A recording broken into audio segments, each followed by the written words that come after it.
Well, let's go back to the Extinction Rebellion protests. Yesterday, we saw them smashing a total of 19 very large, very expensive windows at HSBC's headquarters in Canary Wharf in London. Today, they've been protesting outside the office of Lloyd's of London in the city, dumping fake coal outside the front of the building, blocking the headquarters entrance. Apparently, it's part of a campaign against ensuring fossil fuel mining activities. Let's talk about this with Darren Grimes. He's director at Reason UK, a Conservative channel. Good morning to you, Darren. Morning, Julia. When I saw that footage yesterday, I mean, much worse than what we're seeing today. We did see arrests later on, but I couldn't believe it when I saw, the BBC and Sky, they report climate change activists. They're literally watching people committing criminal damage and they're calling them activists. An activist is someone who holds up a placard or goes on a march. If you're smashing windows, you're a criminal. Well, exactly, yeah. I mean, very good day for the glassmaking industry, isn't it? But I tell you what, it was just watching wanton acts of criminality by this group once again. And the public are grown really quite sick of this, aren't they? Well-heeled, middle-aged, middle classes suffering midlife crises in very public ways by being carted off by the police. Yeah, they always end up being picked up at the police station by mummy and daddy who've driven in their Range Rover from their lovely home in the Cotswolds. Exactly. And what gets me, Julia, is that the government are already captured by the businesses, the banks and the lobby groups making these arguments, making the same arguments as these eco-criminals that I don't know what more they could possibly want. We've signed ourselves up to the really extreme emissions target of 78% reduction by 2035. That'll be long after Boris Johnson will be out of power.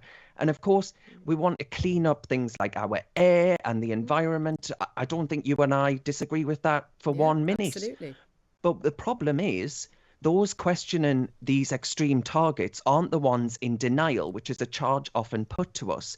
I think, Julia, the ones in denial are those refusing to tell us the cost, the consequences and the choices required in pursuit of appeasing our new green religion. And Extinction Rebellion are the sort of provisional part of that organisation, of that movement. And frankly, what really angers me, what really does, especially when I look around communities like this where people rely on factory work, where people rely on the factory in Sunderland, the Nissan factory in Sunderland, they won't be the ones that suffer. They won't lose their jobs if Nissan pulls out, because the cost of manufacturing in this country is made prohibitively expensive. And that's the key thing. This is the thing. Energy costs is absolutely crucial, not just to people being able to afford to get to and from work, doing their job. Every single product you buy, every service you get will go up in cost, and that puts the cost of living up. Someone on the show earlier, Dave Chawner, who's joined us this morning, had talked about this political posturing, this grandstanding by the likes of Joe Biden and Boris Johnson, who seem to be competing. I mean, they're almost just playing a game of sort of snap, aren't they? He called it self-gratification. I mean, it is, isn't it? It is, and he's a vegan. We'll get on to that in a moment. But this idea that sort of just desperately trying to sort of please Greta Thunberg and these activists who constantly say we need to pay more attention to this.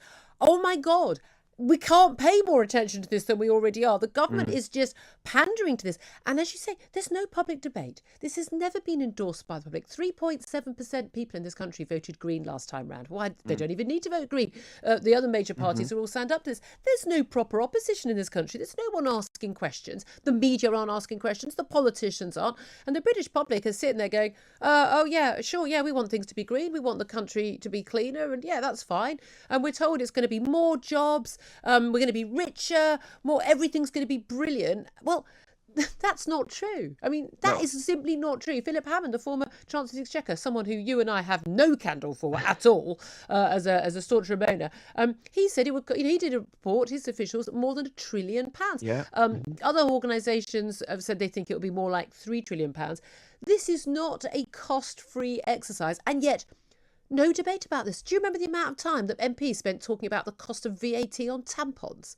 Average cost to a woman of £1 a year. Oh, talk about nothing else for years. But trillions and trillions of pounds on the cost of living for ordinary people and their taxes going up. Not a peep. Exactly. Telling people that we'll just rip out your gas boiler, tell you to install something else. Over my dead body, Darren. That boiler's staying. £20,000 per household as well, without any debate. And what really, I can't stress this enough, because I think it's so important. They aren't the ones who will experience significant economic hardship if the price of food in supermarkets goes up, if the cost of heating your home increases, if you make cheap flights impossible for the least well-paid, and make driving your car a luxury that the least well-off cannot afford.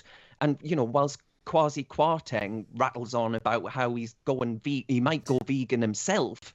All of these things. I didn't vote Conservative in 2019, Julia, to be lectured on my CO2 emissions around me dinner table. But that's a sort of cartoon reality we find ourselves in. Yeah. And I think you're absolutely right. There's no party here.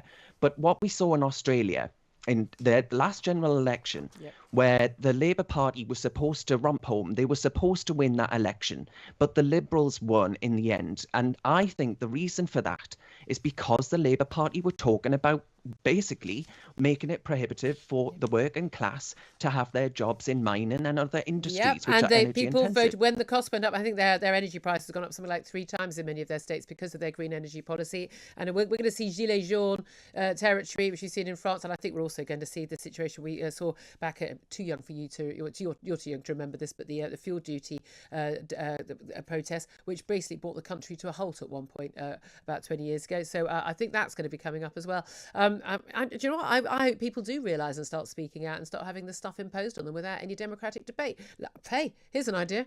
Let's have a referendum on it and get the facts out, Darren. I know which side I'll be on. Darren Grimes, always utterly brilliant, always talking sense, speaking up for people who just don't have a voice most of the time in our media and in our politics these days. Director at Reasons UK, a Conservative channel, well worth a listen.